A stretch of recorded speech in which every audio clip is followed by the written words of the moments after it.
Hello বন্ধুরা, আপনারা সবাই ভালো আছেন। আজকে আমি চলে এসেছি বিভিন্ন একটা রান্না নিয়ে। আজকে রান্না করব বেগুন দিয়ে পাতারি মাছ। বেগুনের সাথে কোনো আলু হবে না, শুধু বেগুন আর পাতারি মাছ দিয়ে রান্না করব। তো সেটা চলুন তাহলে আপনাদেরকে দেখাচ্ছে। তো এখানে আমি লবণ আর হলুদ মাখিয়ে নিয়েছি, কড়াইতে তেল দিয়েছি, গরম হয়ে গেছে সরষের তেল। তো এবারে আমি মাছগুলোকে কড়াইতে দিয়ে দিচ্ছি।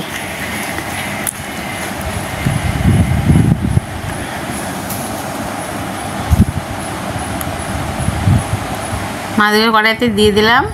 এর মাছগুলোকে ভালো করে একটু ভাজা করে নিতে হবে। আর এই জানেন তো, এই পাতারি মাছের কাঁটা কিন্তু অনেক কম থাকে, আর এই মাছটা বেশ পিস পিস মতন ছাড়িয়ে যায়। তো আমার মাছগুলো ভাজা হয়ে গেছে বন্ধুরা, আমি মাছ তুলে নিচ্ছি। যে সরষের তেল দিয়েছি বলে গেজা হয়ে গেছে, বোঝা যাচ্ছে না। তার মধ্যে থেকে মাছগুলো খুঁজে খুঁজে বার করে নিচ্ছি, দেখুন।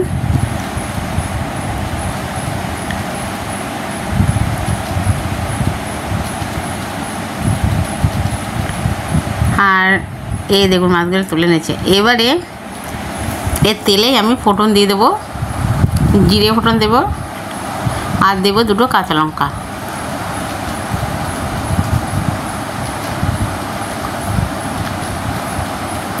এই দেখুন জিরে ফোড়ন দিচ্ছি, এবারে দুটো লঙ্কা দিলাম,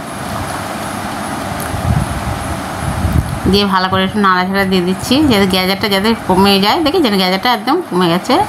এবারে আমি পেঁয়াজ আদা রসুন একসাথে পেস্ট করা ছিল দিয়ে দিলাম। তেলটা অনেক হিট হয়ে গেছে, দেখুন কত ধোঁয়া বেরোচ্ছে। এবারে এইগুলোকে আমি বেশ কাঁচা গন্ধ যত সময় চলে না যাবে, লাল লাল করে ভাজি করে নিতে হবে। সেই ভাজিটা করে নেব।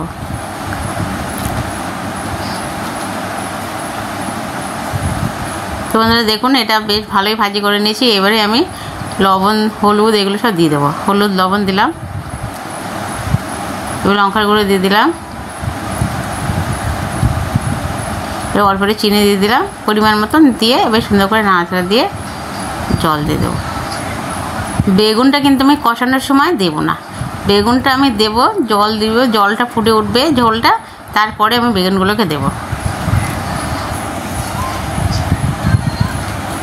এবার আমি জল দিচ্ছি। জলটা দিতে হবে যেন বেগুনটা মশলাটা ফুটবে, বেগুনগুলো ফুটবে, ফুটে ওঠার পরে বেগুন দেবো, তারপরে মাছ দিতে হবে। অত সেই পরিমাণে এই জলটা দিচ্ছি। এবার দেখুন ফুটে উঠেছে সুন্দরভাবে।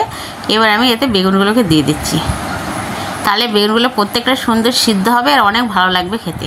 আর যদি আমি বেগুনটা কষিয়ে নিতাম তেলের উপর দিয়ে, নোবা যায় কিন্তু তার একটা আলাদা স্বাদ থাকে। এইভাবে রান্না করলে খেতে আর এক রকম ভালো লাগে। তো সব বেগুনগুলো কিন্তু বেশ ছোটো ছোটো ধরনের বেগুন আছে, বেশ খেতে অনেক ভালো। তো সেই বেগুনগুলোকেই আমি আজকে নিয়ে নিয়েছি, খুব বড় না খুব ছোটো না, এত কচি কচি বেগুনগুলোকে, এগুলো আরও অনেক বড় হবে কিন্তু এগুলোকে তুলে নেওয়া হয়েছে, নিয়ে রান্না করা হচ্ছে। কচি বেগুনটা খেতে অনেক ভালো লাগে ছোটোগুলো। আর দেখুন এবার ফুটে গেছে অনেক সুন্দরভাবে। আমি এবার মাছগুলোকে দিয়ে দিচ্ছি। এবার মাছগুলো দেওয়ার পরে আর খুব বেশি ফোটাবো না, আর একটু ফুটিয়ে নেবো, নিয়ে ঝোলটা একটু কমে যাওয়ার পরে তারপরে আমি নামিয়ে দিয়ে আপনাদেরকে দেখাচ্ছি কতটা সুন্দর কতটা ভালো লাগে দেখতে, সেটাও দেখাচ্ছি। এবার আমি সব মশলা ধরে গেছিলো, এবার আমি একটু ধনের গুঁড়ো দিয়ে দিলাম, এটা ভেজে গুঁড়ো করে রাখা মশলা সেটা দিয়ে দিলাম।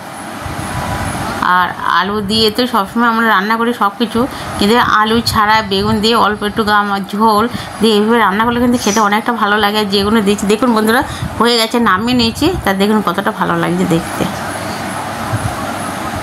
এই যে ঢেলে নিয়েছি, দেখুন এই যে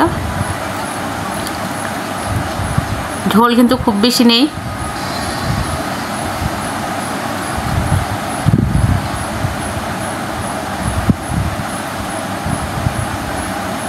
বেগুনগুলো কিন্তু সেভাবে আস্তেও আছে, গলে গেছে দারুণভাবে। আর অবশ্যই যদি আমার এই রান্নাটা আপনাদের ভালো লেগে থাকে তাহলে লাইক কমেন্ট শেয়ার অবশ্যই করবেন, সাবস্ক্রাইব করে দেবেন। আর